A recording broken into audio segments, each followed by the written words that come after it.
how's it hanging? How's it happen? You guys know who this is. This is Kevin from the Chord Progression Podcast. Hey, everybody, we're in October already, and, well, this is going to be an interesting one because not only are we talking to an artist, but we're also talking to another podcaster. Wait, did I just say another podcaster? Yeah, I did. And it's kind of crazy because the mindset between me and this guy, they're kind of alike. So you might want to check this one out. You definitely want to check this one out. Before you start, I want to thank our sponsors. So first off, let's thank Manscaped for sponsoring this episode once again. Now, as we're in October, or as some people on the internet call it, spooky season, the last thing you want to do is absolutely scare yourself or scare the person that you with or something like that by basically looking downstairs, looking what you got in there, and just seeing the scariest bunch of hair around. You don't want to end up looking like a mad scientist down there. So how are you going to do that? How do you make sure that you are the nice, best trimmed up there and to do it in the best possible way? Manscaped's coming in with, boom, the Lawnmower 4.0 from Manscaped. Oh, yeah. So what this baby does is it's going to make sure that you no longer have a fright night down there and that it's no longer a haunted house when you look down there. You don't want to look like a mad scientist down there, so no. Get the Manscaped Lawnmower 4.0 to help you out down there.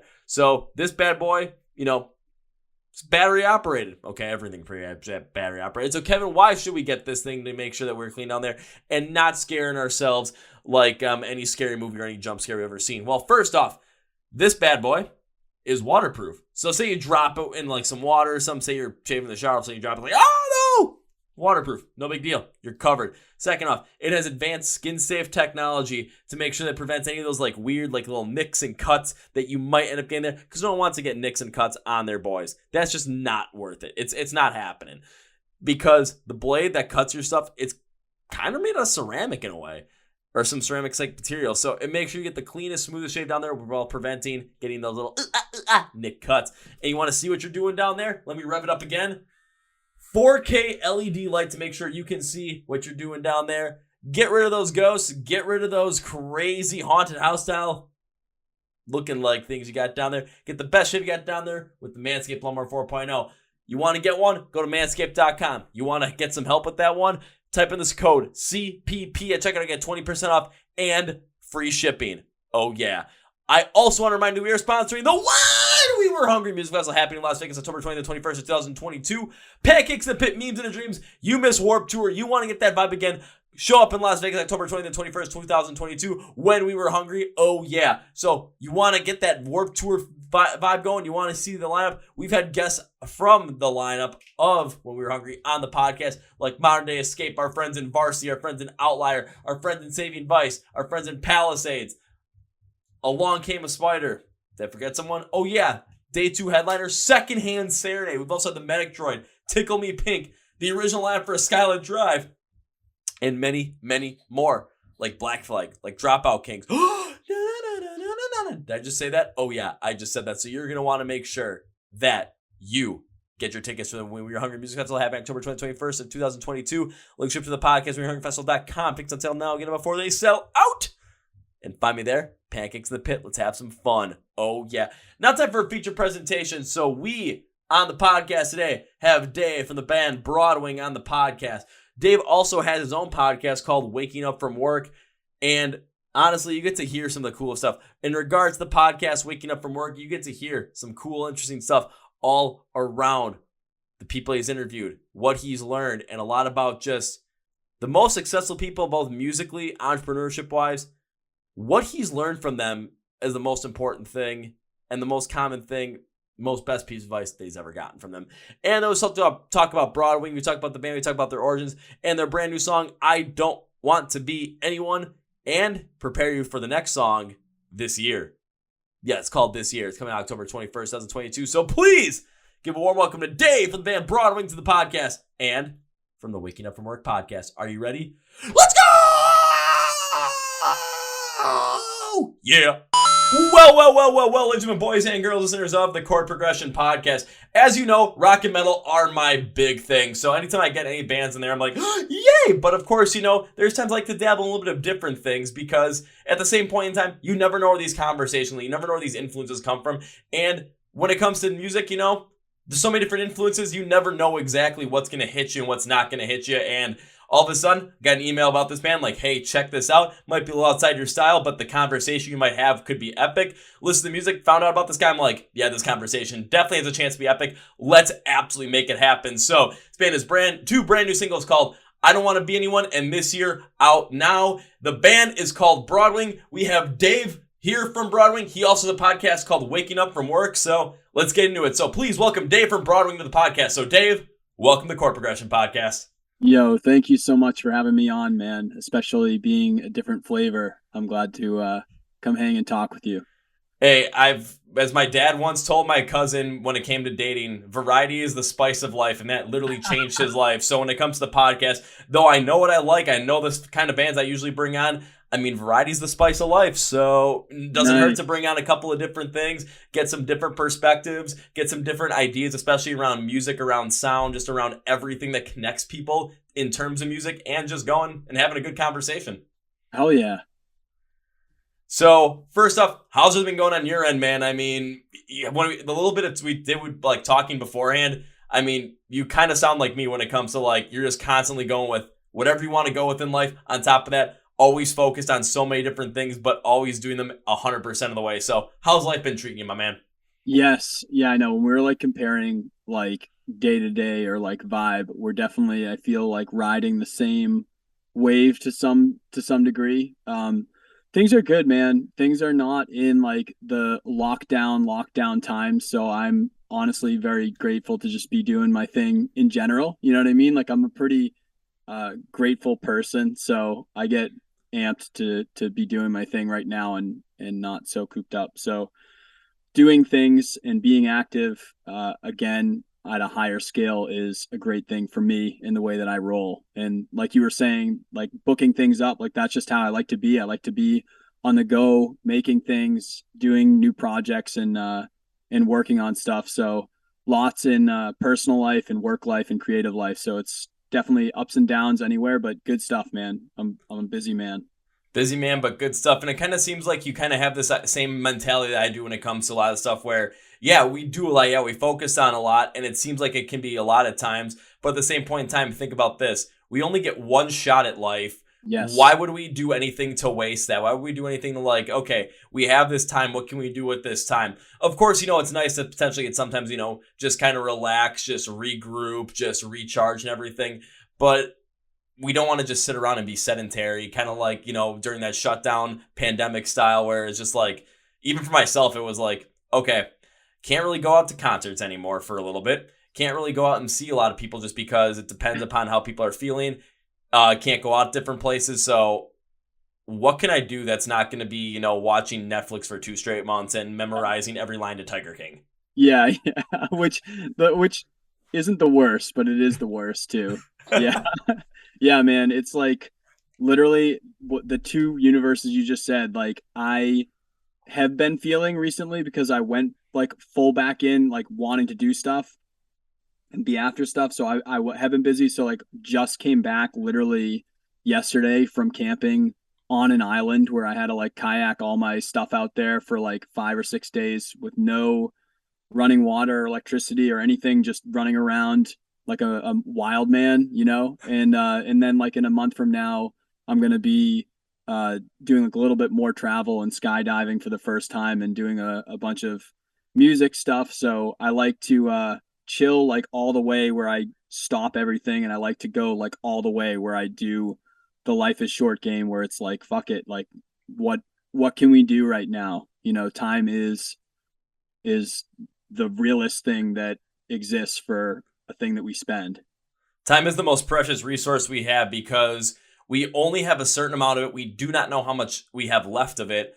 And on top of that, we are losing that every single day. We're losing a piece of that every single day. We don't know the percentage of how much we're losing every single day either. So we want to be able to, take as much time as we can. We want to go out and experience everything. We want to go out and do as many things so that by the time, if we get to that point where we're 70, 80, 90 years old, probably more like 90 at this point, and sitting in like a nursing home and looking back at looking back at life. We're looking back at it knowing that we did so many things and looking back at those memories and reliving those memories instead of looking back wishing we would have done certain things and looking back with regret, because that can be one of the worst things ever when you're looking back and you feel like, I wish I would have done this. I wish I would have done that. Using skydiving, for example, because there's a lot of people that wish they would have given that a shot and haven't. It's just like, as they get older, it's like, well, it doesn't seem like it's very optimal now, but they kind of wish they did it back when they were younger. And I'm looking at myself like, yeah, that was fun.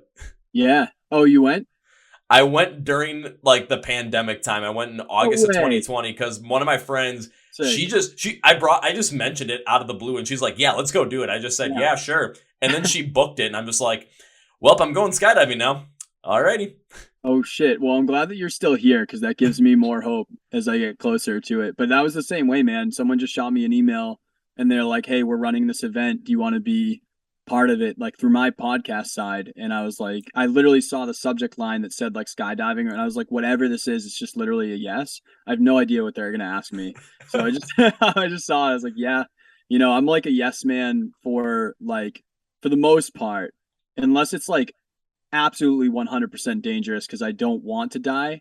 But in general, I'm a yes person where like I will like really, really impromptu, like it can be really close to what time it is, days away or something. I like to say yes and just see what happens. And that's gotten some interesting shit to happen sometimes. Oh, I'm in the exact same boat as you because just by saying yes to certain things, it's by putting yourself in situations in life where you have the opportunity for things to happen that are incredibly great. Of course, by saying yes to a lot of things, you also put yourself in a position to have things happen that could potentially be bad, but Yep. you want to Yeah. have yourself in that position because if things go Yeah. good or things go bad, at least you put yourself there and you know what the outcome was. Because if you didn't put yourself in that position, and all of a sudden now you're looking back at it. What happens if you look back at it, you didn't do something, but things end up in that, if you put yourself in the position, things would have turned out for the absolute positive, and now you're just like, I regret not taking that chance. I mean, Right. when it comes down to it, it's if there's anyone that's gonna, really drive life for myself or really like determine if things go good or things go bad, I want that on me. I want to be the one that makes that happen. I don't want to leave it up to something else or leave it up to just random chance. Right. Right. Absolutely, dude. I'm on it. Oh yeah, so like the wavelength is just absolutely just like I'm like, am I interviewing myself here right now? Like, what is this madness? Yeah, man. Podcasters stick together.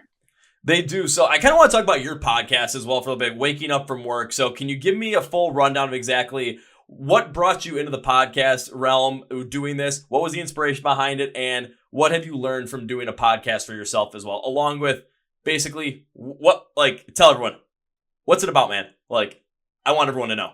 Yeah, well, it's funny to be like on this chat with you to like talk about the music side of me, and then like for us to like delve into this side because they're like two different people entirely, but I am the same person. Like I, as like a writer in music, I'm coming from punk and hardcore and all sorts of old rock and things like that from my past, and so my music always tends to be like really energetic live and really dark and really like aggressive or raw.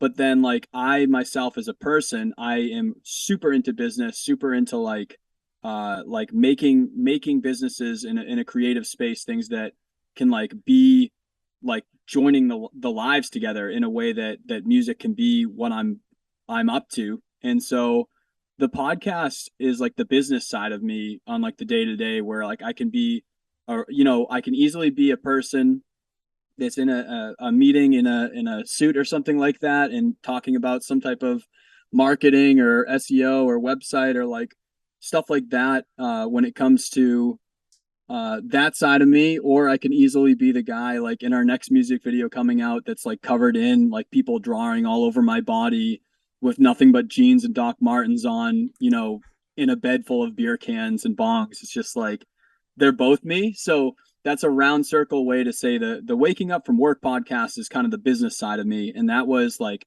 4 or 5 years ago. I was going on to some like entrepreneurial journeys of like doing like pursuing a career in audio and music, just like you and all the people on the show and everything like that. That's like a difficult, challenging, fun ride. But like I was going into that, and a lot of my friends that I'd had in the past from college and school and things like that, they were people that were just pursuing things that were completely different than me. And I just continued to like not line up where if I was venting or I wanted to talk about something, I was like, I love these people. We're still cool, and this is still a great friendship. But like these people don't understand where I'm at this point in my life. They don't understand, my day to day. They don't understand kind of like what it's like to try to make it as a creative or as a content creator or any of these like crazy things that we can try to be. And so I was like, I need to find people to talk to about this first to learn from. And also, I need to like find people that I can vent to that straight up know exactly what I'm going through. Like me and you, when we're talking about how I was a total dickhead and missed our interview last week, I was like, me as content creator Dave, like I understand how that felt because I'm doing that stuff. It's like my friends weren't and family weren't understanding that. So the podcast started as like a way that I could talk into a microphone in my room, and it somehow found other people in the world, even though I wasn't talking to a person in front of me. But these people would somehow maybe get what I was thinking, and then I would be able to interview and learn from people doing some of the things that I want to do so that either I can do them or I can help people that are like 4 years or 10 years behind me learn these things quicker and try to go after them. So it's about doing, it interviews like entrepreneurs, creatives, musicians, people living alternative lives, just anything that wouldn't be like your standard, like I went to college and then I did the thing. Any type of like world jobs or career or income or livings like that, it kind of is fairly broad that way where I go into a lot of stuff, and it really depends on like where I'm at in my life with what I've experienced of like what I'm curious and I want to follow, or what I hear from people listening that they want to find out more on. So And that's like an understandable thing to especially make a podcast off of, especially being in your space and being in your mindset, because with everything you do and all the different passions that you have, of course, you're going to want to bring that business side to it, because especially being a musician and having any sort of band music career, like that's, even though you love it, it's a passion, it is a business. It's a whole 100%. different business around there. Every band I've ever talked to, like, yeah, we love doing this shit, but you also have to remember that this is absolutely a business. So there's always going to be that piece around there as well.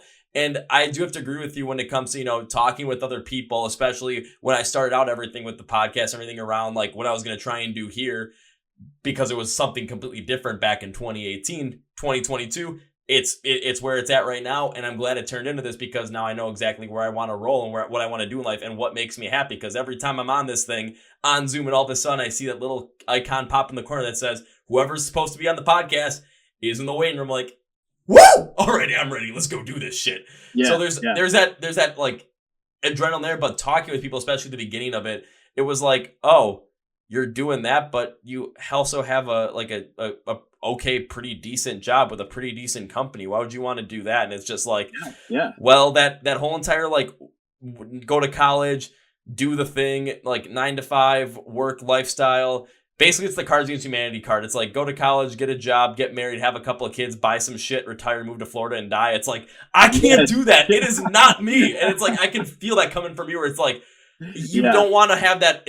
If you want to have that cookie cutter lifestyle as a listener, if that's what really makes you happy, by all means, go for it. Yeah. But I'm envious of it. I'm honestly envious of it. It's like an easier path. No one's life is easy. Everyone's got shit. So I'm never saying that about anyone. I'm saying it's an easier path to like follow for certain things that are like quote unquote cookie cutter, or like something that is like a defined path, or like there's like an A to like B of like this is how you do this, I and many like anyone like so many people like on this podcast or whatever, you like just it just doesn't work. Like you're just not happy or fulfilled, and you feel bad. So you're like, I have to do not this. And so I would rather things be easier, and like not have to feel that way and then have to then have ambition to chase those other ways. I would rather have it be easier to feel the way that people feel, but it's just not it's not how my brain is wired. So I like I have to be this way.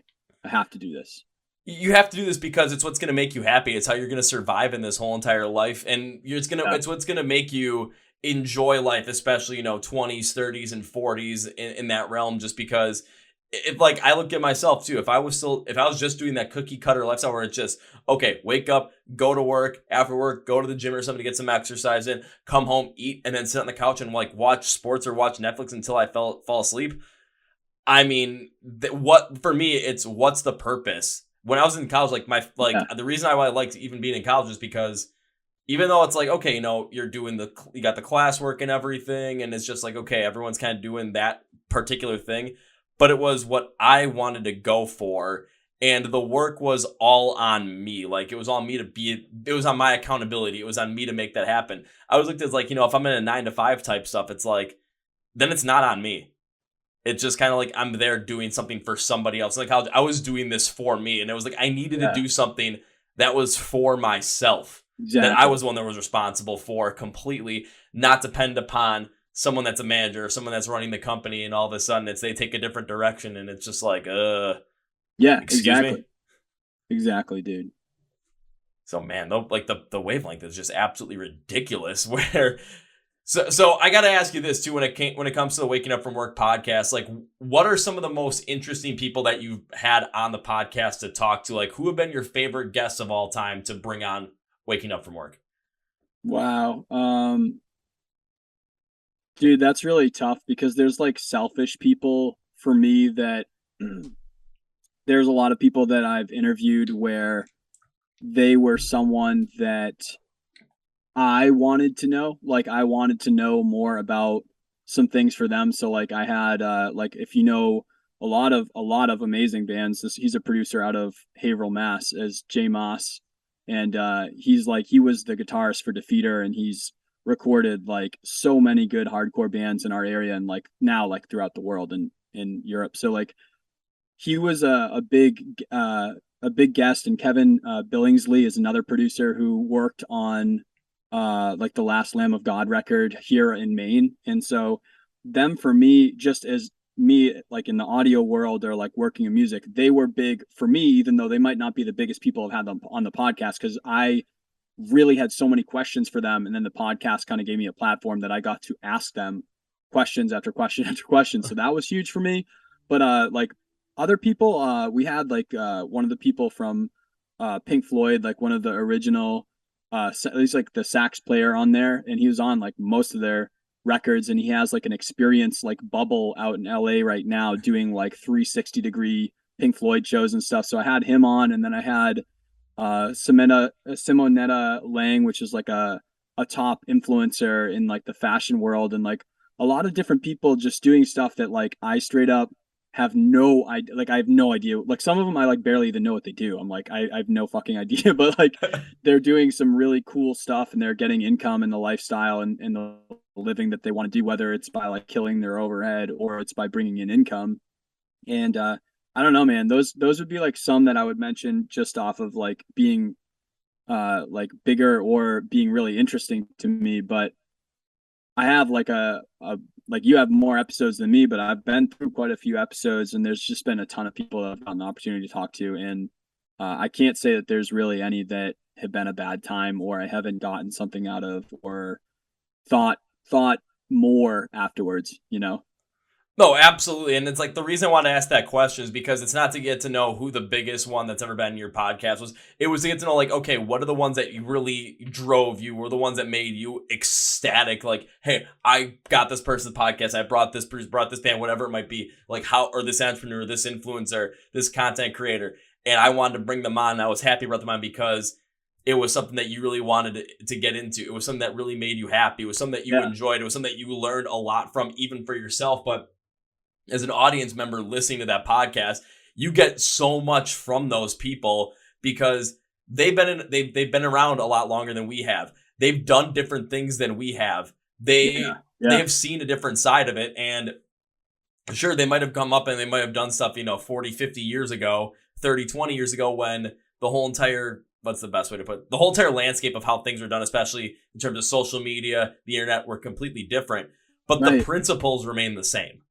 Right. It's really interesting to interview some of those people because they did it the way that it worked back then. And then a lot of them are still doing it now. So it's really wild, dude. Is like, I don't know how your age is, but like I imagine that we're somewhat close. Like, I'm a 90s kid, and so I didn't grow up straight up on the internet, but I grew up obviously like not far out from it. So it's like landing in that age bracket right now is wild to see now, like the internet like on its way to maturity of some sort.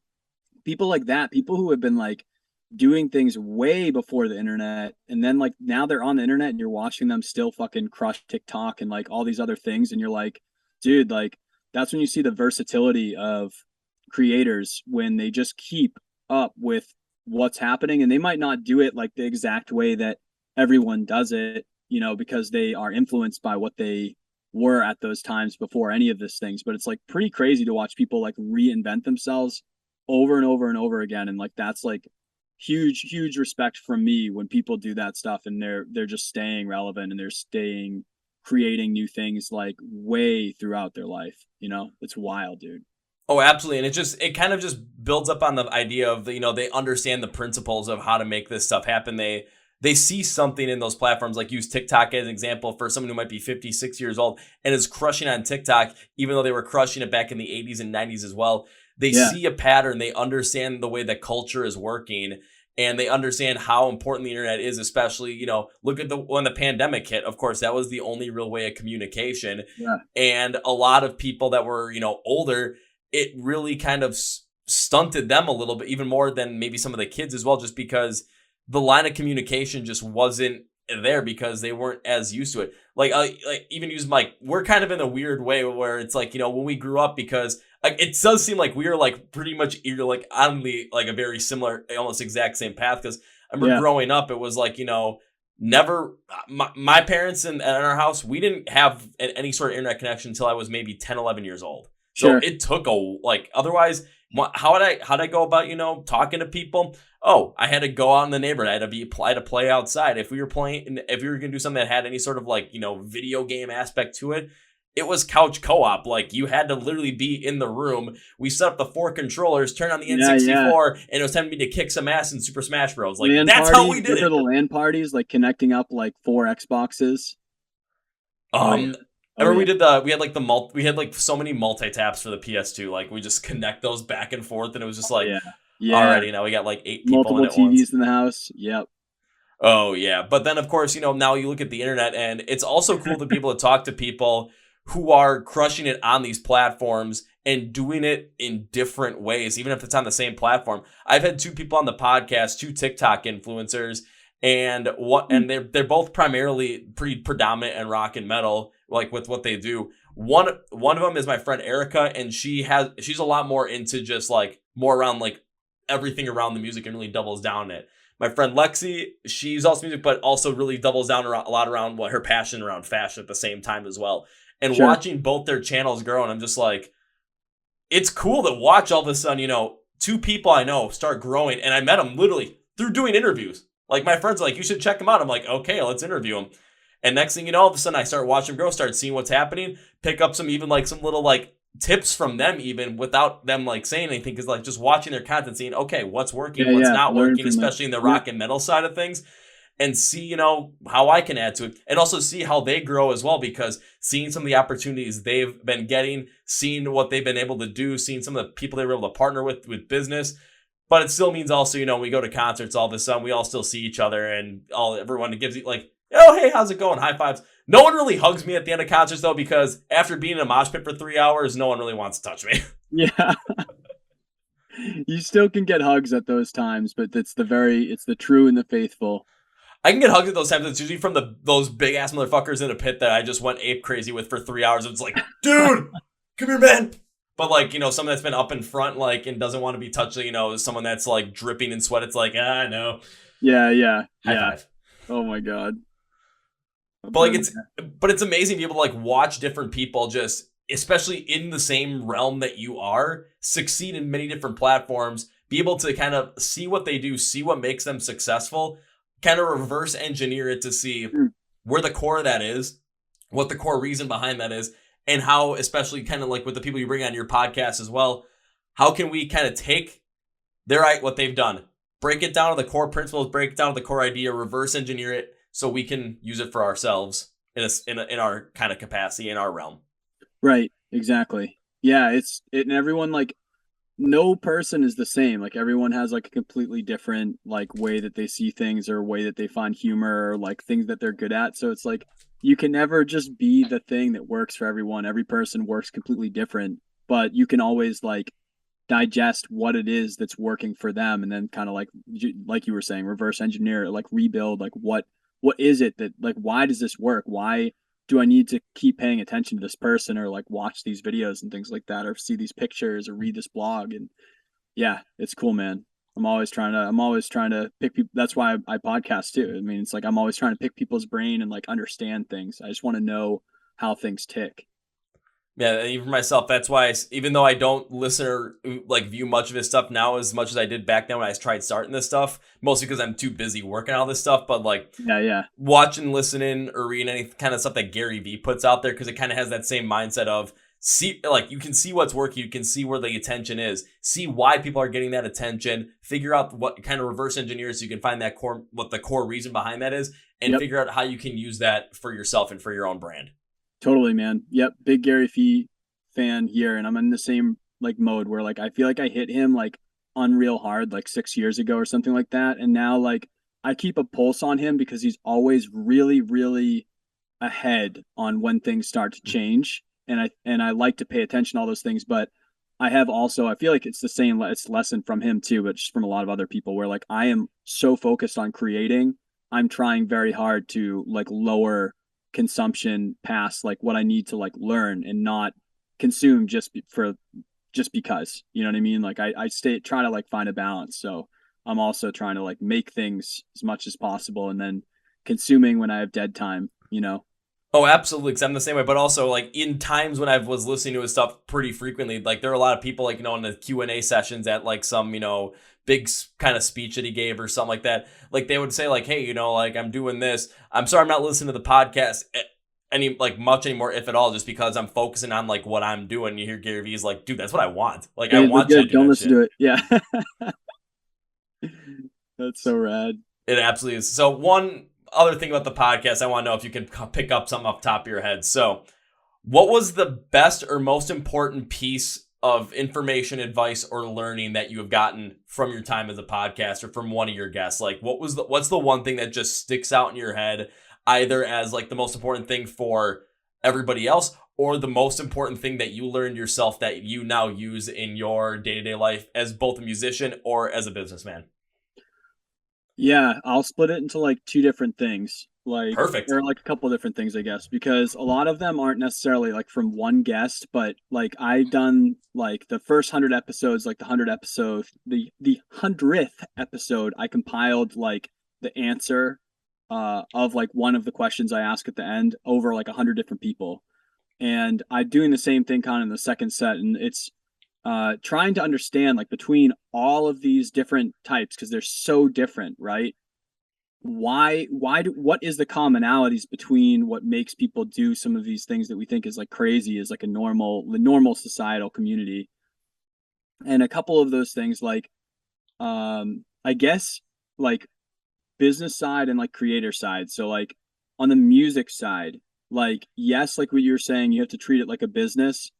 I guess whenever I've talked to like anyone that is successful with their music, it's like you get in what you put out, which sounds like really like you get out what you put in, which sounds really basic, but like with my latest music, this is like the first time where I feel like I've actually gone 1,000,000% in and done the investments on things, and it's like the first time that I'm seeing success with it as well for my personal music because I've also been like just really focused on like working with audio for other people, and like that's buried my own music for a while now as well too.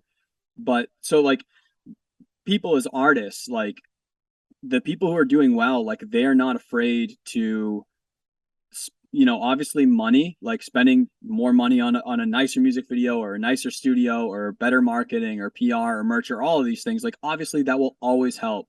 But also, like, not being afraid to be like weird. Like, everyone has their own brand. And like, there's so much shit that's happening right now. There's so much, like, you were talking about attention. There is more content, more things being created. There's 70,000 songs a day uploaded to Spotify. that you're fighting with. And that's a great thing because that means more people are able to afford and be creative.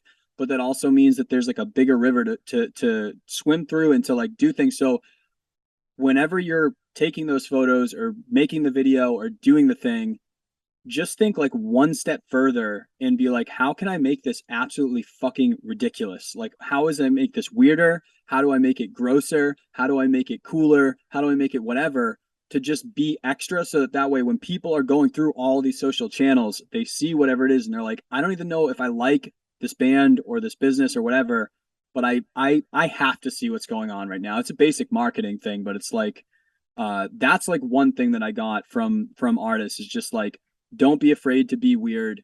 You know, you're already making a statement with your music right now. You're already holding that like subjective baby that you're like scared for people to listen to and not like your song. You're already doing that and you're already putting yourself out there with the song. Like it's already a scary place to be. Just fucking send that shit. Like just make it wild. So like that would be one thing. And then the other part on the business side of it is just like the more and more that I interview people, I used to always think that like to make it, you know, you had to make like X amount of money or do like whatever, right?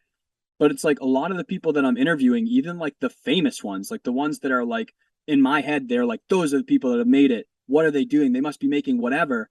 A lot of them like don't actually make that much. They've just like killed their overhead or they have something that like attacks their monthly overhead so that way they can be a little bit riskier and do crazier shit. And that's like another side where like I'm not trying to be rich. I'm just trying to make it so that I don't have to pay for a lot of things. And that's way easier said than done. It's like it's definitely a bitch and like stupid amount of work. But like there are ways to like just downsize the things that don't matter to you for like what you actually care about in life to make it so that you can do the things that you do care about. Like I don't have the nicest car, but like if someone invited me to a show in LA or something like that and I live in Maine and I want to just hop on a plane, like I could go do that.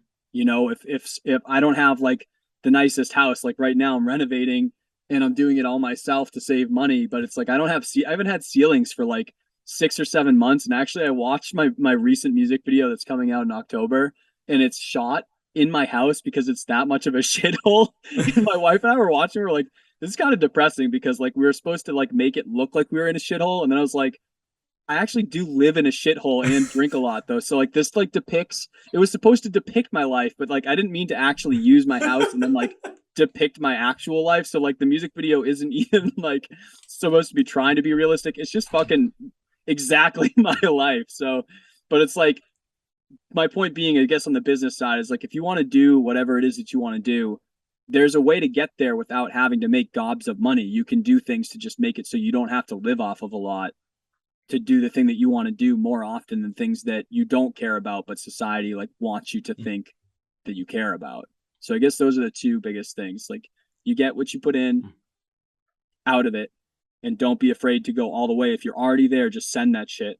And if you want to do something, if you don't like what you're doing right now, then find a way to make it so that you can't get beaten up, right? You know, like you're bulletproof just by the way that you live. Even if you're not living large, you might be able to do things that like no one else gets to do because you're not doing some of like the like rabbit holes that they've jumped into if it's not what you give a shit about. Oh, I have to agree with all that 100% from the music side of things. Again, talking to a lot of different bands, musicians that I've had in the podcast, a lot of them, it's the ones that are really putting in all the work, going all out and just not caring about trying to portray a specific image, but are trying to portray themselves and portray their attitude as well. Those are the ones where all of a sudden it's, you see them go, they're invested in themselves. They're all in on themselves. Perfect one is a band that they're going to be, I have a podcast episode just for yours releases. One of my friends it's a band called Avoid. These guys are the most energetic, crazy, wackiest guys I've ever seen play live in my entire life. It is hysterical watching them play live. But everything they do is all because that's how they are. That's what they want to do. And they're the same kind of guys that could take a horrible rendition of the national anthem and turn it into an absolute golden opportunity of having every sports radio show talk about the band, have the Jim Rome show talk about the band, have Jim Rome, have Jim Rome and this is all in 3 segments in the span of 2 days. Jim Rome blast the band and call them terrible trash, say they should be called Delete, not Avoid. Oh, Oh, then ends up he listens to the band and really likes the band. And then their lead singer calls into the show and actually talks to them live. That's amazing. Yeah. So it's just like using that sort of like using your own personality, using your own mentality, using your own just attitude, and just like again putting in what you take, what you get out, get out of it is what you put into it. They're going all in on it, and it's fun watching them because that's amazing. I gotta check that out. When that episode comes out, I'll check out all that stuff. Yeah. That's amazing, dude. But the second thing you said, kind of like with the whole entire business thing, is like, you know, you see a lot of people, it's like they're not like the people you look to, they might not be making the most amount of money, but what they've done is they found a way to maximize their happiness and doing what they want to do, be able to go out and still do what they want to do and not spend a lot of money doing it. And I take a look at like myself as well. I mean, I'm not making the most amount of money on this podcast right now. I want to say right now because I'm still constantly working on trying to, you know, make that happen. So I can do this full time and not have to go to a job working in health insurance. I don't want to do that anymore. My employer sees this. Yeah, you know, because I've said this multiple times on this podcast. It's facts, man. But it's like I take a look at, you know, the other things that I'm doing too. It's like, yeah, I currently live alone in the upper half of a duplex that I rent out. And it's, God, this is probably the smallest place I've ever lived in my entire life. But it's just me. It's all I literally record everything from my living room. I'm sitting in my living room right now doing this. My car, I've had a used '06 Subaru for over 5 years now. It's been paid off for 4.5 years. Nice, and man. I don't plan on getting a new car until this one another car until this one breaks down on me. Is it the prettiest looking car? No, but I take care of it because I don't want to have a car payment of a couple $100 a month that just adds on to it, and when I don't need to have that. If my car runs fine, I don't need to have it look flashy. I don't need to, you know, impress people because all of a sudden, you know, I love going to concerts. There's a concert in Green Bay, Wisconsin. There's a concert in Chicago on a Tuesday night that I want to go to. Fuck it. I don't care. If I want to go to it, I'm going to go to it. Yeah. Oh, there's a festival I want to sponsor for the podcast. Oh, it's a little bit more money than I would have hoped for. Oh, wait, I can still do that because I'm not spending, you know, $500 a month on a brand new car, and I'm just trying to pay off the interest on this fucking loan for it. Or one of my friends, literally him and his wife are having a kid, and he's like, "Do we gotta do one more festival? He's like, do you want to do Louder Than Life?" I'm like, you know what? Let me see if I can make this happen. And it wasn't a question of, do I have the finances for it? It's because, well, you know, I gotta probably take some time off from my full-time job. But finances were never the issue. I'm like, I'm still going to make this happen. I'm still going to be able to invest the money I want to invest and I'm getting from my full-time job into other places. And I'm not going to have to dip into any sort of savings or any sort of investment to pull out money to do this stuff. Like I still have enough to do this and still have enough to put away still some. So lowering that overhead is such an incredible idea, and not playing into having to have, you know, the nicest place or the fanciest car, the flashiest clothes. You don't need to front like that. You can just reduce your overhead, and you get to live the way you want to live instead of trying to portray a certain life because you think that's what people want to see and you think that's what's cool. Exactly, man. Like all the people that are giving you shit for all the, you know, the '06 car, they're like the whatever, the clothes or whatever, like let that flock go and do them, like do their thing. And then like years later when they're watching you like continue to do all the things that you love and they're like not able to make decisions, then they'll think differently. But it just doesn't matter. You know what I mean? Like we're all doing our own race here, and it's like the ability to make your own decisions, that's like number one priority. You're not making your decisions out of like fear from, you know, how am I going to pay for this fancy car or this like enormous house or something like that. You get to make decisions on like whatever the next best thing is for you, and that's like gold, man. You know, it's really easy not to do that. Like life creep is a real thing, and it happens to like everyone, especially like, I don't know. We're in that time right now. It's like I'm watching a lot of millennials go down, and you know, it's like, I don't know, man. I want to still be out there doing some crazy wild shit, like really until I'm in my grave. So I'm trying to make that happen. Yeah, if I'm jumping out of a plane when I'm 70 and loving it, then you know I'm doing something right. But that might be the best way I've ever heard it described, where it was you want to be in a position where you're making decisions based off of what you want to do and what makes you happy, and not off of necessity or fear. Like, oh, I got to make sure that I spend this amount of money on this so I look a certain way. You don't want to fall into that peer pressure side of things because as a collective, I mean, think about back like in high school where peer pressure was like you always wanted to look cool, or you wanted to always be the coolest person out there, whatever it might have been. You wanted people to like you. But then all of a sudden, as time went on, you kind of realize it's like, well, that was just a whole bunch of shit. It made you feel terrible.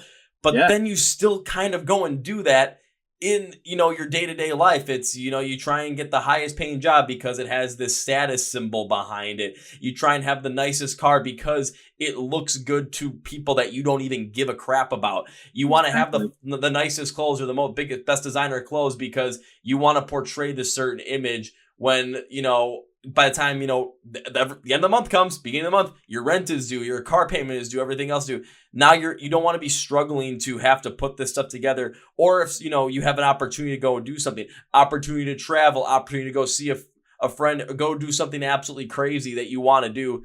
But now because you spent all that money trying to impress other people that don't even give a crap about you, or Right. you don't even give a crap about, you can't go and do these things because you are making your choices out of fear and peer pressure and necessity to just survive because you are making choices out of fear and peer pressure than making your choices based off of wants and desires of what makes you happy. Exactly, man. And like if you're like we all like things, dude. So like there's random stuff like I sometimes I like certain clothing types, like some weird stuff and uh I don't know, like I just said, like I like to travel and I value like we all value different things. There's nothing wrong with getting things that if your thing is like the car, like you fucking love Mm-hmm. cars or like you just absolutely love whatever, like just do that, but like just make sure it's like a thing that you're doing for you and like that's literally the reason why you're doing it, and a lot of people don't like it's really hard, especially like depending on like what you have for like a circle around you. If people are like all saying that needs to happen for you to be accepted, it's sometimes it can be a loud room around you. So Yeah, it can just be a bunch of different echoes coming at you, trying to convince you one thing. But what you did say is absolutely true. If like, there's things that we kind of brought up here, but like use cars as an example. If you're a car guy or a car girl and that's what you really makes you happy and that's really what you but want to do, absolutely go and do it. I mean, like when it comes to different things around life, like traveling, music, everything around that, like that's just what we like to do. yeah, If your thing is cars, if your thing is fashion, by all means go for it. But what we're talking about is, straight up. reducing the overhead on the things in life that you feel pressure like you have to have. Like when it comes down to it, like, concerts, there's shows that I liked. There might be some shows where all of a sudden it's like, okay, you probably feel like you feel pressure to go to that one, but you don't have to go to that. I go to them because I enjoy going to them. I go to them because it's a place where I feel, I can kind of let go of everything and still enjoy being everywhere around there, and I'm still completely in my realm. It's like it's what I like to do. It's where I find like inner happiness and peace. It's like a second home for me. So that's what I like to do. Even means Yeah, I have to go and yeah, travel a couple of states over just to go see a band that I really want to see. Fuck it, I'll do it. I know that's not the same life that a lot of people want to live. If it's use a car person, maybe you want to spend that money to go and like rebuild an old like 70s Challenger. By all means, if that's what makes you happy, if you rebuilding a car the same thing that happiness, like we're going to concerts and making podcasts and doing all this stuff is for me. Oh, by all means, go and do it. crush it, go crush it. Absolutely. We're just talking. We're bringing the principle and the examples that we're bringing up, like for ourselves. Those are just the examples you're seeing for ourselves. Our way of life might not fit the way you're living, but the basic principle of what we're talking about, that's what we're driving at. Yep, that's it, So enough. man. I'll say so. Enough about the podcast and this stuff. Let's actually jump into the music with Broadwing as well, because again, you got two newer singles out. Again, I don't want to be anyone in this year, so let's talk about them, shall we? Yeah, so this year will be out October 21st. So that's not out yet, but I don't want to be anyone it is. Well, then I jumped the gun on this year, but hey, that's the perfect thing. So I can put it on the podcast this year, available October 21st, 2022. So then you have a little bit, you listen, I don't want to be anyone right now. And then this year, ooh, it'll release this year. Had to put that in Yeah. there because it's just Oh funny. yeah. Exactly. It's actually perfect timing, right? Because like one's out and one's about to be out, so it's like perfect. It's So perfect timing. So of course we can definitely talk about I don't want to be anyone, but let's talk about Broadwing as well. So what was the thing that really brought you into not only creating music but also just being, doing this for yourself, like with Broadwing? Like what was the inspiration behind doing this whole entire thing? yeah, man. Well, so first he wasn't able to make it tonight, but we are a two piece. So it's me and a drummer who also like his name is Gage. He also like writes guitar, and like we're really like a balanced two piece. He does a ton of shit. So we're like super 50-50 on this, but he couldn't get off work tonight to be on here. But like music wise, like we both came from like a classical like standard way, which is like it's really kind of funny. Like we both went through school, like normal school band. We both became percussionists and went through the whole school program. And we're literally like, if you want to like nerd us to like put our nerd glasses on firm right now, like we were both in the marching band, in the same marching band together. And that's how we met. And so back in high school, like I was probably before then, like probably a seventh, eighth grade, I was on the back of a bus, and at that point, I was already listening to probably like, Green Day and Blink 182 and like a bunch of punk rock. And I had grown up like listening to like old rock from my dad. And then the seventh or eighth grade, someone passed like a unlabeled like CD to the back of the bus, and it just landed on my lap. No idea who it came from or like what it was. So I just took it and played it when I get home. And it was the self-titled Slipknot CD. And that immediately I was like, I want to play drums, like the drum set, because I hadn't been doing drum set yet. So got into like freshman, sophomore year of high school and got a drum set and started playing in like a really shitty first like metal, metalcore, hardcore band. And that kind of like went on where we were in after that kind of did its thing. I started like a hardcore band, and that's where Gage, who is now my drummer like 9 years 10 years later, was my drummer in that. We were doing like some small tours on the East Coast here, like throughout New England and through college and things like that. And so it's like coming from like classical music, and both of us, like he went to the Marine band and left that band because that was his career. He wanted to be in the Marine band, so he was in that as a drummer. And then I went to college for music, and I was studying like jazz and music, and a lot of like playing in a percussion ensemble, playing like vibraphone and like all sorts of crazy stuff. And then after all that time, and those bands had their own things that had fallout and happened.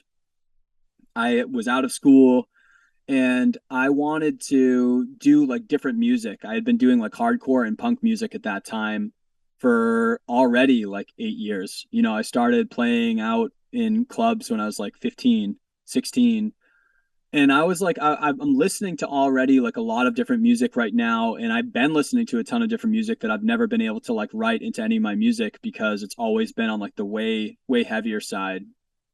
And I wanted to do some new stuff. So Broadwing started like technically in 2015, but it really didn't get like kicking until like 2018, 2019. It was just like writing things of like, casually. I was like pretty burnt out from like working with people, honestly, after like a lot of shit that went down.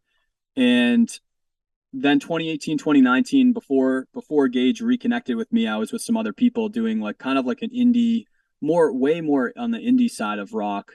Still trying to kind of find out like if I want to do like singing and I want to do like a lighter music in any capacity, like what does that mean? Like with my roots, like being something that's like heavy shows and things like that. I was like, what does it mean for me to not necessarily be exactly that? So a lot of our earlier like EPs and demos and things have been removed at this point because now at this point we've really kind of solidified like this is definitely what I'm supposed to be and what we're supposed to be doing. Engage after 8-9 years of not playing with me, there was no master, secret plan.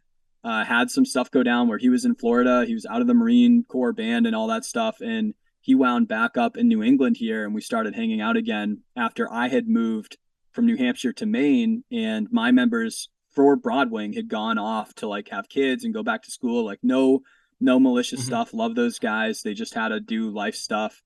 It was like super convenient after I moved and I had no connections here that he also randomly moved back to New England and we like reconnected like jelly, like nothing had changed after like it like as if nothing had changed from like the last tour that we did together and everything.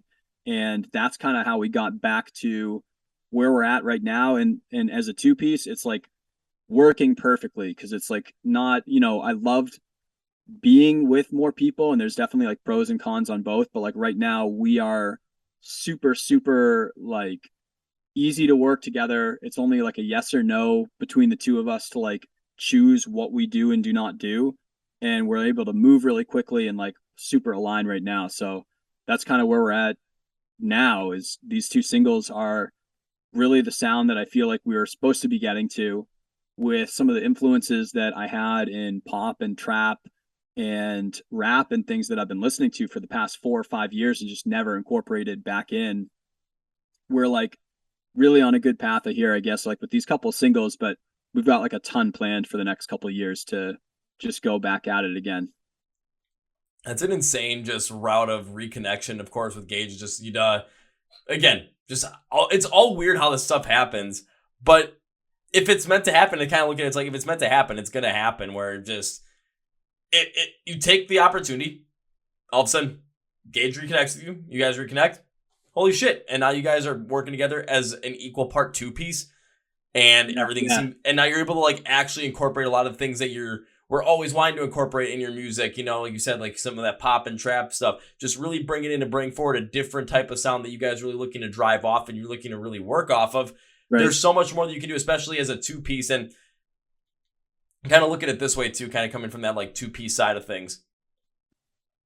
You have a lot more freedom to kind of do whatever the hell you want. You don't have to always bounce ideas from like, multiple different members, which of course everything has its pros and cons, but you guys have this ability to just do whatever you want and not have to, basically check the boxes of we got to make sure that these 5 or 10 people are good with it. It's like, no, you good with it? We good with it? Yep. That's it. We're good. Yes, exactly. Oh my God. Like I said, in the past, I was always 5-piece, 6-piece bands. And it's just like, kudos to everyone that is. It's just like the scheduling is crazy.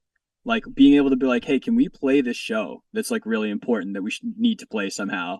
And it's like sometimes people want an answer like literally within 24 hours. And you're like chasing people to be like, dude, we need to play this show. How do we get this off? How do we do this thing?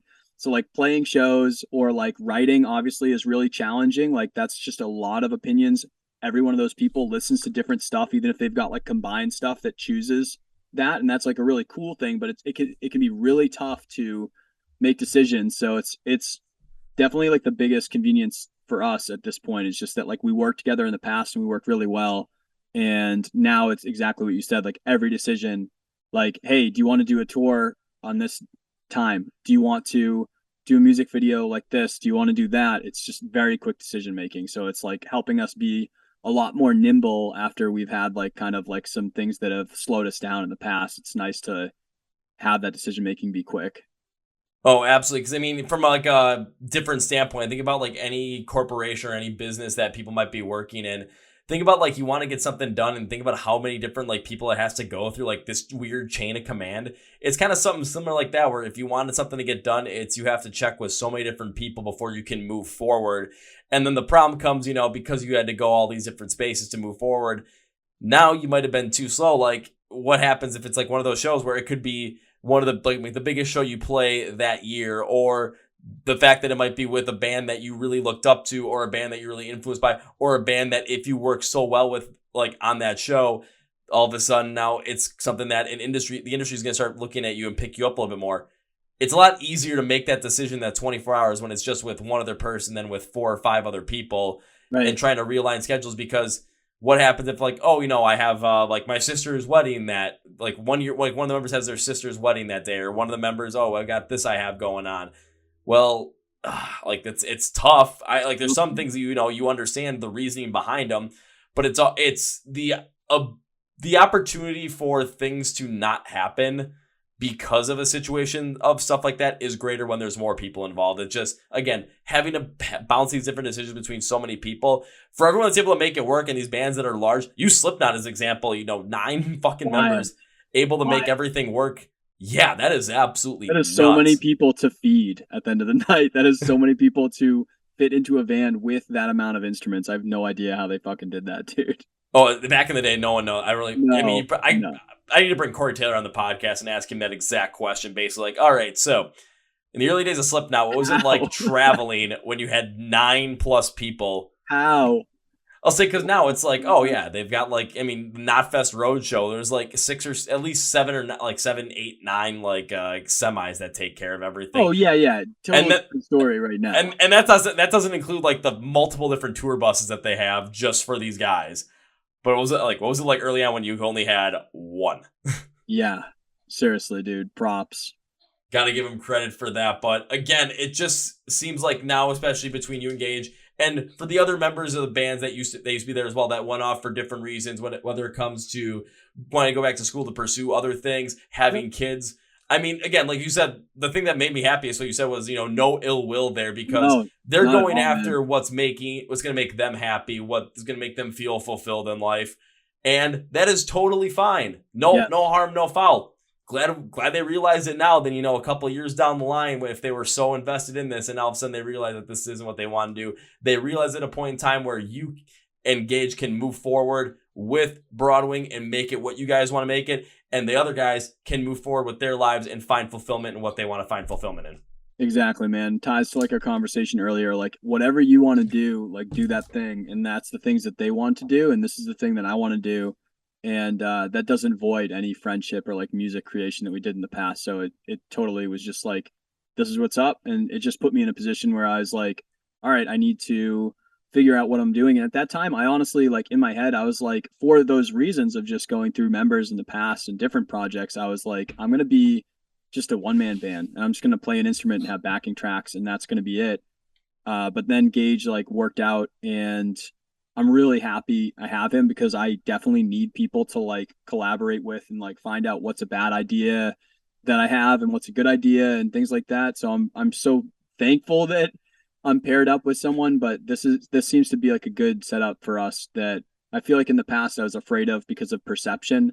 But like you look at like modern music right now, and first of all, there's a ton of two pieces that are like crushing it, and I it's fun to watch them anyway. But also, it's just like I don't know, man. Shows are just wildly different. There's a bunch of different bands that I've always watched that like I expect them to be a full band, but like we're just not trying to be a full band. And then people watch us on a show and they're like, yeah, they're not trying to be a full band. And then the expectation is just like that, and it's just not about that. Like we're both percussionists, so like we suck at guitar. Like we fucking suck at guitar, dude. Like we're percussionists, and like back in college, like my we couldn't find a vocalist, so I became a vocalist at that time. So I was like a vocalist for that hardcore band, and I did like something happened with that, and then I was like vocals and bass, and then something happened with Broadwing when we were a 3-piece. Now we're this 2-piece, and now I am guitar and vocals and sometimes bass and samples and Gage's drums and samples and whatever and guitar and whatever. But it's just kind of like we're both two percussionists that started a band together. And so like I'm never gonna be the guy on stage that's just fucking shredding and doing some crazy shit. But like our shows are always gonna be fun, and we're gonna go wild because we have more flexibility because we aren't shredding and things like that. So I'm always gonna, I've gotten stitches in my head before from shows that I've played, and we're gonna have a good time, and so it's just not about that, and so it's just about different experience. So it's been cool, kind of like just not being afraid to do that anymore from expectations, because I was like, oh yeah, I'm not like a world renowned guitarist or like some crazy fucking jazz dude or whatever that people are expecting to come see and just absolutely shred. People are coming to like have a good time and bop with us and rage a little bit, and that's like what they're trying to do and trying to connect, and that's what we want to do. So it's kind of a good space. And that kind of, again, follows back into the conversation we had earlier on with your podcast as well, when it comes to not falling into peer pressure, not falling into the idea of expectation, what other people want you to do. Because think about this. There's a lot of bands out there when it comes to, they'll go up there, they'll play and shred, and that is like the experience of their live show. But that's because that's what they're good at. That's what they've created. And that's the experience that they're giving people. That's the experience that people get like, and I love go crazy watching on. that too. Yeah, like go see, like go watch. I'll put it this way: go watch Alter Bridge play, because I've done this. I only got the chance to see him once. I've seen Alter Bridge play, and the whole entire time I was pretty much staring at Mark Tremonti. I'm like, I have no idea how to play guitar. How is this happening? Then there's people that know how to play guitar very well. watch this guy and have no idea what the hell he's doing. I'm like, I'm watching greatness happen right here, and I really don't care what else is going on. But then there's other bands where it's like, if I go and see him, like I'll use Ice Nine Kills as the perfect example. If they just went up there, did what Alter Bridge did, just shredded and just kind of just had like this rather just, we're going to come up here, perform for you stage performance and come off and go off, I would absolutely probably not like Ice Nine Kills as much as I do. But watching them go up on stage and basically create like a whole entire horror movie out of their whole entire set, like even though I'm in the pit most like the whole entire time and just throwing down, but the times you look up, all of a sudden you're seeing someone get killed on stage. You're seeing Spencer Charnas in an Ice Nine in a Pennywise mask. I'm like, I am down for this. Are you freaking kidding me? Or you get shows that are just like I'll use a Void as another example as well. It's like they play, but it's just the randomness of things that can happen at their show are ridiculous. From their lead singer Benny going and throwing down on a bowling alley. Yes, that has happened. Them dressing up in Buc-ee's, the gas station Buc-ee's gear for a whole entire show because it was Buc-ee's day. Their merch guy, if they have a screen behind them, their merch guy streaming Fortnite while they're playing. No way. Yeah, just the most insane shit you could possibly think of, but it creates an experience and it works so well within the band's attitude and the band's image at the exact same time as well. So for you guys as a two-piece, being able to create a much more energetic and a much better live experience as a two-piece and not having to have the constraints of a full band, if it maximizes the experience you're able to give to a live setting, my God, that's what it's going to drive people to come and see you perform live, because it's not going to be all about, we just want to listen to the music and that's it. No, we want to be a part of this. We want to feel this in a completely different way. That's why people like to go to concerts, because they want to feel it. They don't want to just sit there and just kind of just watch all of a sudden when it's like, I could just listen to this in the car and be totally fine. No, I want to experience something there, whether it's utter insanity, whether it's just the coolest live show you've seen, whether just watching people that are absolutely amazing at their craft do what they do and just get lost in the moment. Whatever it is, if you're able to create that moment for the live setting, whatever's going to be best for you, crazy, shredding, full theatrics, whatever it may be. That's what you need to do, because that's what the people are going to end up wanting to see, even if they don't know it. Exactly. Yeah, man. And I just kind of went off on that one with live shows, but damn it, it's like you guys are doing the right thing with that idea as well, to create that live experience for people, because that's what they want, even if they don't know they want it. Yeah, I don't know, man. I've grown up seeing like a lot of different bands, and like I will go to a lot of different bands for different reasons entirely. Like I will go to see shows to watch people shred, and I will go to see shows because they're just fucking crazy. Like they just jump off of rafters and like break the building and things like that. Or I'll go to shows because like their theatrics, their apparel and like the stage props and everything that's happening is just like, what is happening here? This is a crazy experience. Like pretty much everything you listed, it's like there's different reasons why people consume different content, right? Like people do like education, entertainment. There's different reasons why we like different things, and you just have to, it's like using your strengths for what you're able to do. So it's natural for us where we don't have the strength of shredding. It's just like, all right, then I'm going to make this a party, man. Like we're all going to do some crazy shit tonight, That's like, we're going to start swinging on some rafters. We're going to start playing our guitars while literally hanging from the rafters by our legs. We're going to be playing upside down. Yes. We're going to go all carnival style with this, and I'm going to do some like body hanging where I put metal hooks into my back, just in my skin, and have some like harness pull me up, and all of a sudden now I'm flying above the crowd playing and just going nuts. I've tried talking a band into that before, and I haven't seen him do it yet, because it was actually the bass idea, and I'm like, because he likes that, so I'm like, dude, do it. Oh, if he does it, he should absolutely do that. That would be fucking amazing. I think it's not a question of, if he's willing to do it. I think it's a question of how do they pull this off? Logistics. Yeah. Fucking logistics, man. That's what they need to get bigger. They need more money to pull this stuff off. Wild. Maybe I've worked audio for like a tattoo and piercing and like whatever stuff like that, like body modification festival, and they had a dude like suspended on the hooks and everything like that. I feel like there's got to be some festival like that out there for him where they want someone there to do that he could be like, I will do this for free if you pay to have me suspended and my band is playing at the same time.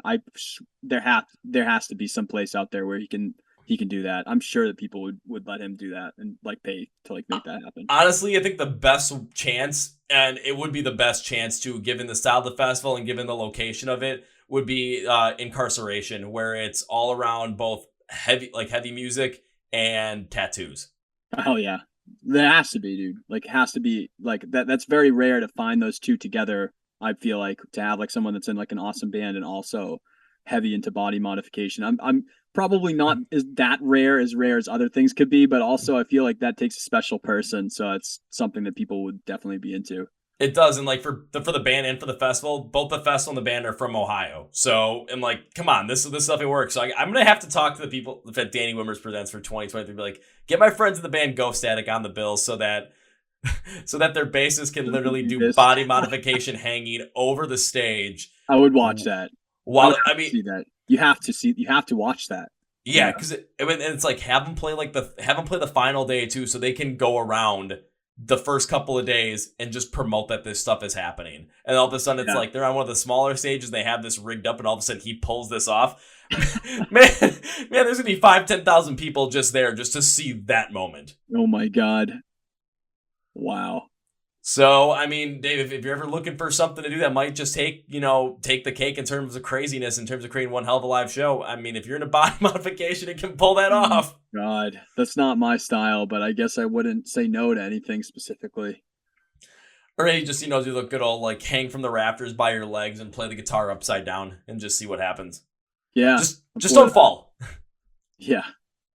Because that would be bad. But also, before, it gets to be too late, I do want to jump into the single you have with I Don't Want to Be Anyone. So, Yeah. first off, what's the inspiration behind this song? What was the reason for writing this song, not only lyrically, but also with the instrumental influence and style that you did? Because one thing I was like doing, I listen to a song, especially for a podcast, I'm going to go as deep as possible as I can on it, analyzing everything I can in the way that I like to analyze it. And I like to see how close I got in terms of picking up on meaning and picking up on like the intentions that you put into the song. That's really cool. Yeah. So like the song I Don't Want to Be Anyone is like obviously with the title, like I don't want to be anything specific, right? So it's like kind of like the main overarching theme. And like our music video, we have like a story that kind of goes to it to some degree.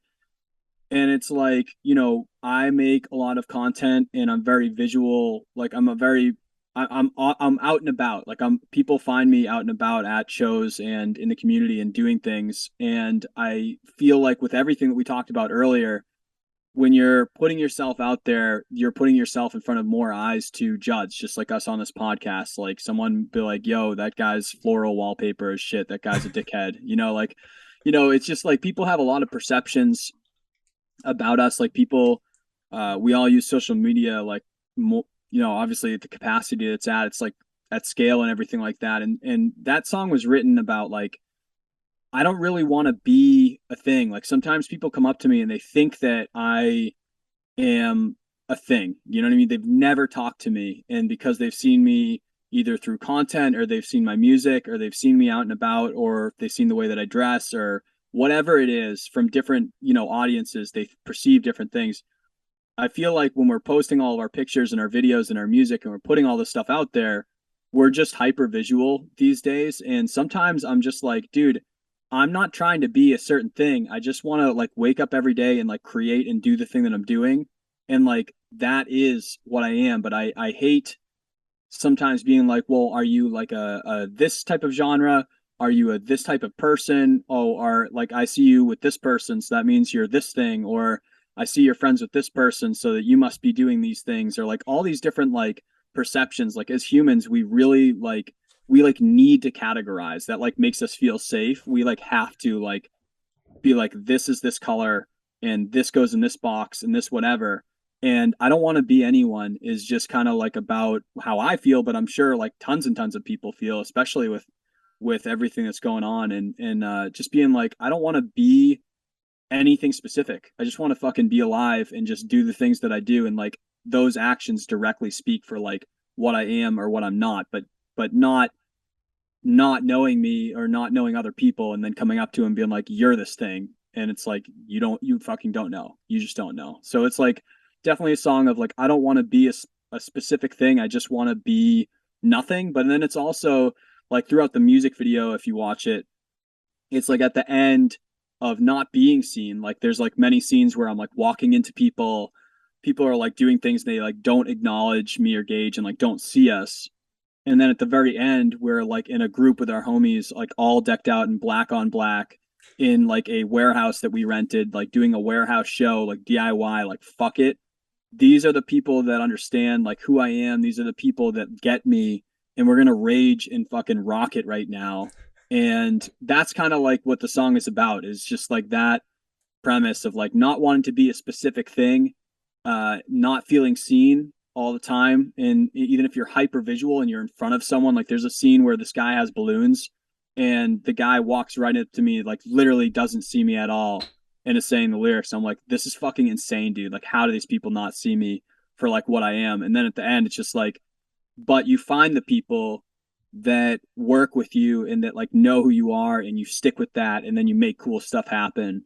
And that's like the thesis of the song. So it's like written from like a lot of feelings of that stuff coming from like what I just said on my own life. And Gage had been coming out of like a really serious relationship thing that like got really bad in a different state, and that was part of why he came back. And I won't go into that too depth because I don't know what he's sharing on it or anything, but like that was huge and altering kind of like where he's at in his life and these feelings, and like me coming like older into my 20s and heading to 30. And that's been like a different process for me of like, we're not in the high school cliques anymore. We're just in the world, you know, and it's just a different place than like in those clicky little spots. But people keep doing the click thing even though it's not high school. They still categorize you, but it's way less defined. It's not like, you know, you're this, you know, the jocks or like the emos or the whatever, right? It's like now in the real world, people still click stuff like that, but like it's way less defined than in high school.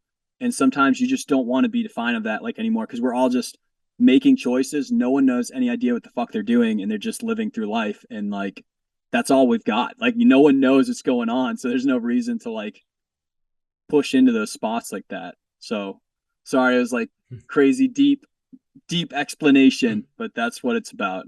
So, but that's what I wanted. I wanted the crazy deep explanation on that, because when it comes down to it, now when we listen to the song, now when anyone else listens to the song, they know exactly where you're coming from. They know exactly where your mindset was, and they know exactly, okay, how, like, they can relate to a lot of that stuff too, because Sure. everyone has gone through that period of time where, you know, things have been happening. We want to feel like we want to be ourselves in a certain way, and then, you know, people categorize us based off of a couple of different things, whether it's something that they see on social media and they have no idea exactly who we are, the way we dress, just the way the way we look at them, Yeah. the way we shake their hands. It's just everyone puts us in these certain boxes or in these certain judgment, like kind of clicky, and they don't even really know. It's like, well, yeah, I don't really want to be anyone. I don't want to have that feeling of, you know, I don't want to be this person that you think I am. I just want to be the person that I know I am. Because I kind of looked at it as like about like this distorted reality we live in around trying to be ourselves, and the pressure that the negative influences other people bring to us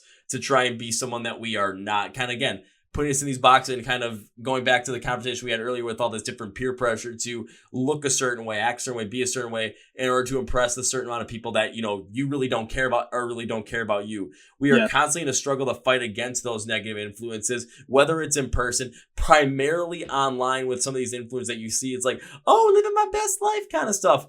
But they're only showing you the highlights. It's social media. Social media is a highlight reel. Social media is not the whole thing. You think some of these people are just the absolute happiest ever. No, because they always are posting happy stuff on social media. If they are, absolutely more power to them. But that's probably not the case, honestly. Probably not. So we're constantly struggling to fight those negative influences, and just to be comfortable with the person that we are, who we are, that we get more, if as the time goes on, we get more jaded and burnt out as this happens.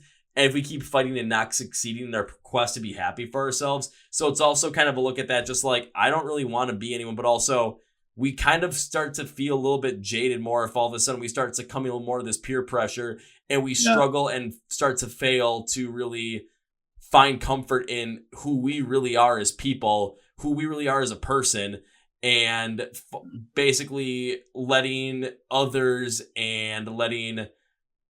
wants and desires for like what they think, we should look like, how we should act, stuff, be what we should be. Absolutely, man. Yeah, like that's why I love hearing what people hear from the song, because everyone's I don't want people to know exactly what I want people to relate to the music, however it like pertains to their life and their feelings like that. But like that's awesome, because that's just like another explanation of exactly what it is supposed to portray. Yeah. Yeah, and well, the thing too is because the reason that you gave, and then you went into the further backstory of it on your personal side of things. Yes. That's where it all comes from, and then the reason I gave, I mean, it's a little bit different than the reason you gave, and the reason is because personally, of course, when I was I'll use high school as an example. It was like I never really fit in anywhere because I was never, again, like you said with clip, that kind of clicky thing is much more defined.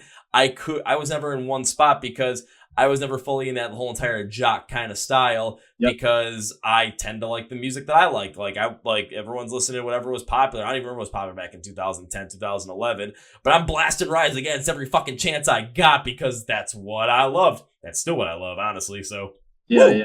Or and then with the kids that like that kind of music and whatnot, and that's really all they did. I never really got put in with that clique, just because I played sports all the time too, so I never really was fully defined anywhere. And then when it came to getting out of college and whatnot, and trying to figure out what I wanted to do, at the same point in time, jumping into the corporate world, it was the expectation to be a certain way, to act a certain way, to appease this certain culture that I didn't even want to be a part of. And I still get that to this day, but I still kind of fight against it. Great example of that. So with the company I work for, they had this huge entire get together at the beginning of August, and they wanted to take a whole company wide picture of everyone wearing the same T-shirt and everything. And it was just it was like this white cream colored T-shirt. Oh, it sounds so bad. So I've seen the photo. You can clearly see everyone is wearing the T-shirt, but someone sticks out like a sore fucking thumb standing on a fucking table when this picture is being taken. And the best part about it is there's me standing like a sore thumb in a black Rise Against T-shirt. I'm like, I cannot put this cream colored T-shirt on. I have to do this. Oh my God. Cheers, dude. That's awesome. So I kind of still feel some of that too. So that's kind of where I came from this, with a lot of these negative influences, either online or in person, trying to influence you to be a certain way, act a certain way, just to appease them. And I'm just like, nah, not doing it. But the whole entire core of the meaning behind it is, like, when you boil it down, the song to its core, it's just like, we just don't want to have people define us. We want to be the ones that define us. Exactly. So, man. But then that's kind of the core of it. But then as we get to further meanings for ourselves, that's where things start to separate. But it's all based upon the experiences that we've had going through this stuff, what we relate to. But that emotion at the core, that's what's the same. Yeah, man. Nailed it. And I love doing this stuff because it's just like, get to talk about music, get to talk about things, with people like this, but you also get to see how well music connects with so many different people on so many different realms, with so many different styles, with a style where I was just like, this isn't fully like my kind of style, but just listening to this, like, man, I could pick up some stuff off of this and really run with it, even for myself, and kind of like understand even more about myself. That's what music is, a huge thing for me. It helps me understand certain things about myself because I can relate to certain things. I can hear those sounds and I can have a tangible explanation for certain things that I have a struggle to really like explain in a certain way. I can feel that through music. I can understand that through music. Same, man. Yeah. And it's a beautiful thing. And even when I listen to the song too, I was like, again, this is something that's a little bit off from what my alley is, but I picked up on it so well just based off of the way that the vocals came through, especially because the verses, they kind of just they're really straightforward. Yeah. It's like there's nothing really over the top with them. It's not really underwhelming. It's like, this is what it is. This is what you get. And I love that because when it comes to kind of like deadpan delivery in a way with those lyrics, you're giving us this emotion. You're giving us this just like straightforward vibe for the whole entire meaning of the song where, again, we just don't want to, it's like, I just don't want to be anyone else. I want to be myself. I don't want to be who you want me to be. That's it. It's just dude. Straightforward. Yep. Exactly. That's exactly like what it is. And that's kind of how we vibe, is like usually it's pretty like blunt and straightforward, a lot of sarcasm and a lot of like humoring life. So it's like oftentimes depicting like hard events or like that roller coaster ride of emotions, like the wicked highs and the wicked lows that a lot of creatives and artists and entrepreneurs and all these people go through. And but like we humor it, so it's like kind of like, yeah, that happened, and like this is what it is, but like fuck it, and that's kind of like our vibe as a band, and like sonically in this one, it's like acoustic and like I've been listening to, like I was saying earlier, like a lot of rap and trap and hyper pop and things like that. So like you'll hear like a huge huge range of stuff in there where it's like acoustic, and you might, you know, in the choruses you'll hear like my pop punk and my old school influence there, and then you'll hear like a little bit of like rapping, but not necessarily the way a rapper would do it, because it's like I'm not an experienced rapper, so it's just coming from wherever I've like organically been influenced. And then at the end, just like laying in with like heavy synth, heavy 808s, and like wild, distorted like vocals and glitched out vocals and things like that. So it's kind of like a big mix of influences and like a big mix of like vibe, I guess. Yeah, and it's that kind of vibe that really comes forward when it comes to delivering that message. I mean, I could hear someone that's like, use a metalcore band, for example. I could hear them take, you know, the kind of meaning that you brought to this and come up with something completely different Totally. because, oh, absolutely. Because it would hit someone, it would hit them in a completely different way and the message delivery would be different. But overall, it's like when you hit on that emotion, they would come forward with a little bit more of that angry tone, like really trying to drive the energy for it. With what you did here, it's just the delivery of it is just so like, especially with the verses, it's so matter of fact and to the point where it's kind of like, especially for people that are listening to it, they're gonna take a listen and it's just like it's kind of like their inner selves or their like actual like true selves in their brains. Just they're gonna listen. It's like kind of echoing. It's like, I don't want to be anyone. I don't want to be you. I don't want to be who you think I should be. Yeah. So it's like, and if you are acting that way and you don't want to act that way, okay, now you've got the message delivered straight forward to you. No chaser, nothing. It's like taking the tequila shot with the worm. It's like, it's coming right at you. Get Yeah, ready for yeah. it. Hell yeah, dude. Exactly. And just as long as you don't let the worm completely fuck you up, then you're gonna understand the message of the song. Yeah, that's okay too, though. It's not the worst thing, but like the way I kind of look at this song, if I had to wrap it up in like an overall type deal, like kind of like just to summarize it, I said overall, Yeah. if this song would have come out in like 2014, I am pretty sure I would have heard this at every college party I went to. Given like any party I went to, like the tone of the song, the drive of the song, everything that absolutely hit on what people were listening to back then for me. So I'm just like, Interesting. I'm like, it was really interesting. Yeah, Minnesota was an interesting place when I went to college up there. Little interesting. It was Yeah. what you guys did with the acoustic guitar and the drums in this song to create something like slightly sharper and less flowing to show more of this discontent feel around like wanting to be yourself, but also potentially getting jaded in the fight against the negative influences keeping coming our way. It just really stood out. The vocals being straightforward really show that we are not messing around with our true selves, but the chorus also shows trouble trying to keep this going when you are not succeeding this by yourself. So it's straightforward and matter of fact, but also points to, hey, you might not be succeeding in this, right away, or you might be having some trouble with this. And that's okay, because honestly, there's probably gonna be some people out there really close to you that really just want you to be yourself and want you to be who you are. So you want to know what the best thing you can do about that is? Connect with them, get the inspiration from them, get the support from them. And next thing you know, that deadpan delivery, it's not going to be coming from here. It's going to be coming from here. And you're just going to be deadpan giving out, you're not going to be sugarcoating yourself for anybody. Exactly. Fuck you. I'm gonna do me. Yeah, Yes, you yeah. crushed it, man. That was such a sick breakdown. That was cool to hear you simmer that out that way. Oh, I love doing this kind of stuff too, because it's with certain songs, with certain music, it's, I listen to them like, might I get into it? Might I get into it? I don't know. But if I get the chance to like really dive deep into it, then I get to pick out some certain things that I might have completely missed out on a first run through or a second run through. And it's like, holy shit, now I see how everything's working in congruency with each other. I'm seeing how this emotion for the song is being driven off of every specific aspect of it. And I'm pulling out certain things where, again, because I'll go back to like what I said, like, if it felt like I could be listening to this at like a college party in 2014 or something like that. I'll take Looking that. back at 2014 when I was like a sophomore in college and just, if I would have been there and listened to this, there probably there were some things that I was doing where, I was doing them because that's what everyone else was doing. I was more confident in myself then than I would have been, 3-4 years earlier. But it's not the level that I am now. So it's like, okay, Right. I can kind of pick part, like, see where some of the growth was, but see where the struggle was as well. So I can see where the verses with the more the deadpan approach, the straightforward approach to it really hits, but also where that chorus hits as well, where it's like, I was struggling with certain things at that time around that. And now if I kind of take a look at it, I look at it in a completely different light if I'm referencing it to 2022 me versus 2014 me. Right.